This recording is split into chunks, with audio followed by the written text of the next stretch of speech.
Қайырлы күн болсын.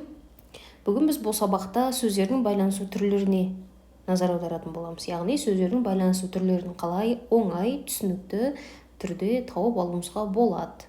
Сұрақ келе қалған жағдайда. Өткен сабақта біз сөздердің байланысу тәсілдерін қарастырдық. Сөздердің байланысу тәсілдері төртеу екен. Жалғау арқылы, шылау арқылы, орын тәртібі арқылы және интонация арқылы екен.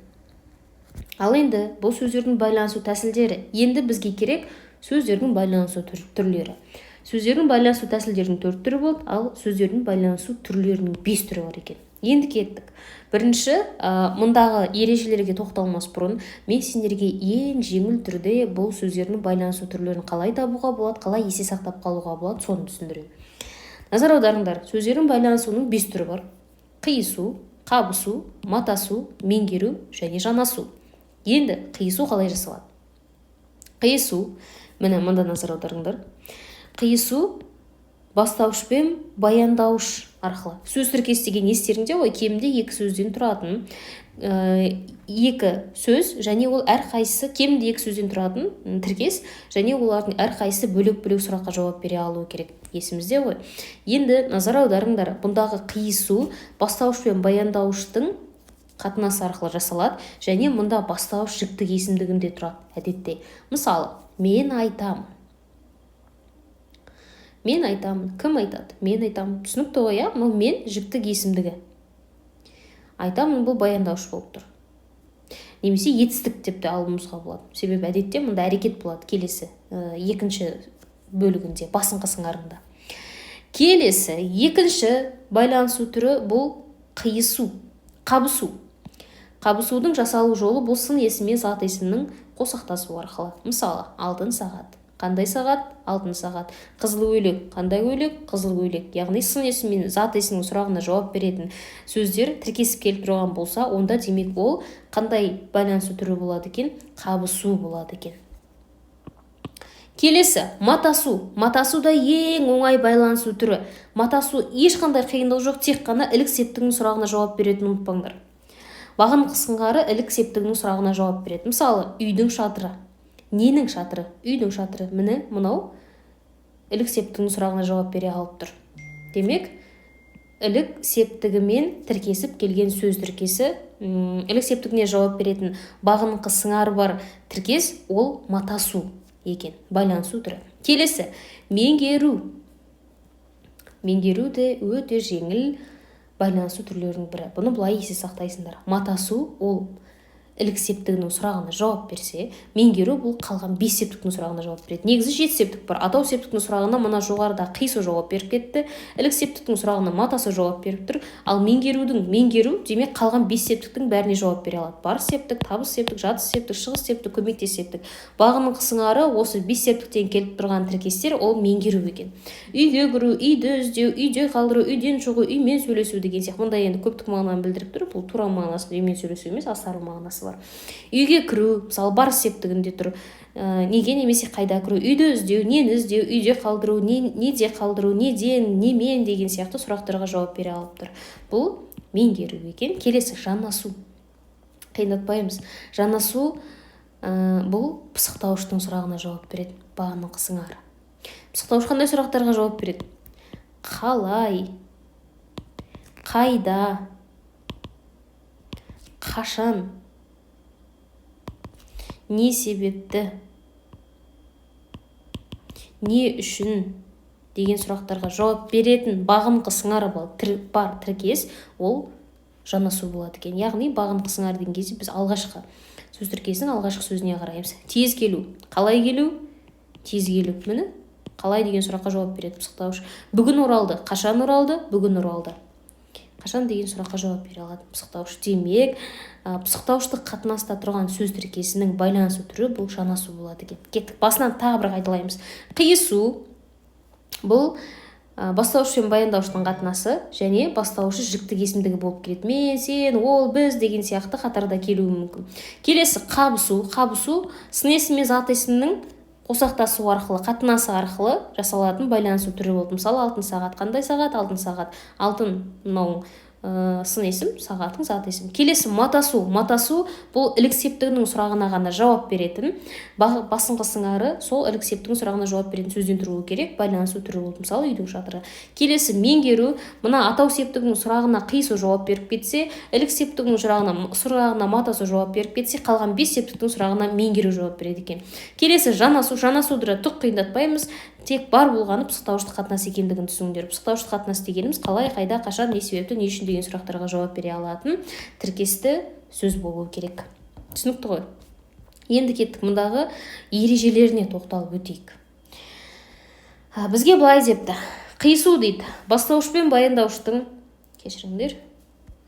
Бастауыш пен баяндауыштың жақ-жағынан үйлесіп жіктік жалғау арқылы байланысуы. Қазақ тілінде қиса байланысқан тіркестің бағыныңқы сыңары есім сөздер, ал басыңқы сыңары етістік немесе бағыныңқы сыңары етістік, басыңқы сыңары есім сөздері болады. Мысалы, мен көрдім ұзын ағаш құлағаны. Міне, мен көрдім деген қиысу.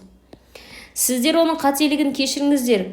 Сіздер кешіріңіздер. Міне, қандай қатынас? Қиысу.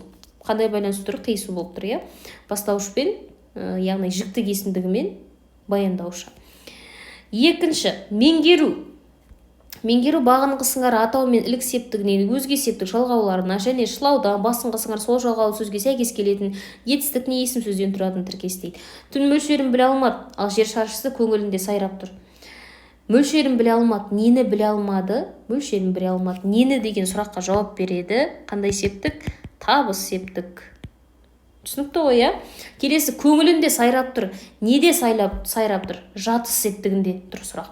Келесі, төрге шейін кілем. Неге шейін немесе қайда? Шылаулы сөзбен есім сөз арқылы немесе мына төрге дегенге сұрақ қойып, неге деген жерде бірден бар септік екендігін анықтап, меңгеру екендігін білесіңдер. Өйткені қалған атау меліктен басқа кез келген 5 септік мына меңгерудің сұрағына жауап береді дедім ғой. Меңгеруге жауап береді дедім. Шөп шабу, трактор айдау, шөпті шабу, мынаның астарын назар аударсаңдар, шөпті шабу, тракторды айдау. Яғни сұрақ қойған кезде шөпті шабу, нені шабу, нені айдау. Әрине табыс септігінде тұр. Сонда бұл да меңгеру болып саналады екен. Келесі, матасу. Бірінші сыңар ілік септікте, екінші сыңар сөз тәуелді жалғауында тұрып байланысады. Әрине, ілік септікте келген сөз тіркесі басыңқы сыңар, ол міндетті түрде келесі сөзді өзіне тәуелдейді.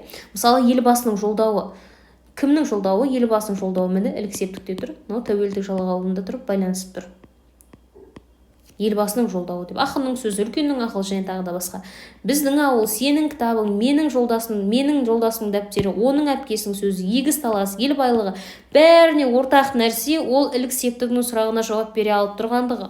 Мысалы, егіс таласы мұндағы ел байлығы деген сендерді ойландырып қойса, онда бұның мына жерде бізге жасырын тұрған егістің даласы, елдің байлығы, мына дың, тың дегендер жасырын қалған. Сұрақ қойған уақытта ненің даласы, ненің байлығы деген кезде анық көзі шыға келеді. Сонда бұл да матасу болады екен үшінші нұсқада. Төртінші, біздің ту, сіздің отан, біздің ауыл, сіздің үй, бәрі де міне дың, сіздің, біздің деген жерде сұрақ қоясыңдар, кімнің, ненің? Бұл ілік септіктің сұрағына жауап беріп тұр ма? Бітті. Ол сөз тіркесінің байланысу түрі, ол матасу болып саналады. Келесі байланысу түрі ол жанасу. Жанасу ешбір жалғаулықсыз, бірде алшақ, бірде іргелес орын тәртібі арқылы байланысатын сөз тіркестері. Жанасудың өзіне тән белгілері. Жанаса байланысқан сөздер арасында басқа сөздер ене алады. Жанаса байланысатын сөйлем мүшелері көбіне пысықтауыш пен баяндауыш болады. Міне, жаңа біз осы туралы айттық. Жанаса байланысқан сөздер сөйлем басында, ортасында не аяғында келе бере алады. Шылау тіркескен сөздер және сын қимыл сөзден басқа сөздер өзінен кейін сөздермен жанаса байланысады дейді. Қиындатпаймыз, бар болғаны жанасу пысықтаушының сұрақтарына жауап береді дегенді ұмытпаңдар. Дәл сол кезде қаладан азамат баласы келген. Қаладан келген, міне. Байланысы алып тұрған сөз тіркестерін алайық. Қайдан келген? Қаладан келген. Қайдан деген сұраққа бізде қайдан деген сұраққа пысықтауыш жауап береді. Сол кезде келген. Қашан келген? Міне сөз тіркестері мына сөйлемнің ішіне алып тұрған. Қашан келген? Сол кезде келген. Бұл да пысықтауыштық қатынас. Таңертең келді, қашан келді? Сол арқылы білдім, қалай білдің? Әдейі келді, қалай келді? Кеше қарады, қашан қарады? Отан үшін күресті, кім үшін, не үшін күресті? Оған бола аялдадық, не үшін аялдадық? Көрдіңдер ме? Пысықтауыштың барлық сұрақтарына жауап бере алып тұр. Болды, жанасу деген кезде ойларыңа бірден не келсін? Пысықтауыш келсін демек. Қиындатпаймыз. Келесі, қабысу. Сөздердің ешбір жалғаулықсыз орын тәртібі арқылы байланысуы. Қабыса байланысудың мына жерде белгілерін берген. Бұл бізге соншалықты маңызды емес. Бастысы сендер ұмытпаңдар. Қабысу ол сын есім мен зат есімнің әдетте қосақтаса келу арқылы жасалады дедім. және оның тағы да бір мында қосымша берген екен, сілтеу есімдігімен зат есімді, мына үй, сан есіммен зат есімді қай деген сұраққа жауап беретін. Иә, демек сын есімнің қай деген сұраққа жауап береді ғой сын есім сөз табы ретінде, соған да назар аударыңдар. Қалта сағат мысалы, қандай сағат? Қалта сағат сын есіммен зат есім. Жақсы дос, қандай дос? Сын есіммен зат есім. Мына үй, қандай үй? Қай үй? Немесе бұл да сын есіммен зат есім деп сын есіммен зат есімді есте сақтасыңдар болады. Себебі мынадан кішкене шатасып есімізде қалмауы әбден мүмкін. 10 сынып, қай сынып? Көрінген тау, қандай тау? Түсінікті ғой, иә? Демек қабысу бұл сын есіммен зат есімнің қатынасы арқылы жасалады. Қандай, қай деген сұрақтарға жауап бере алады сын есім. Мұнда шатасып кетпеңдер, сілтеу есімдігімен зат есімде болады, оған сұрақ қою арқылы анықтап аласыңдар. Сан есіммен зат есімде болады. Мына сұрақ қойған кезде қараңдар, қай сынып деп сұрақ қоясың ғой, сонда сын есімнің сұрағы шыға келеді. Қай деген уақытта мына үй, қай үй деген кезде тағы да сын есімнің сұрағы шыға келеді. Сөйтіп біз оның байланысу түрі қабысу екендігін анықтайды екенбіз. Түсінікті деп ойлаймын. Сұрағымыз бар болса қалдырыңдар.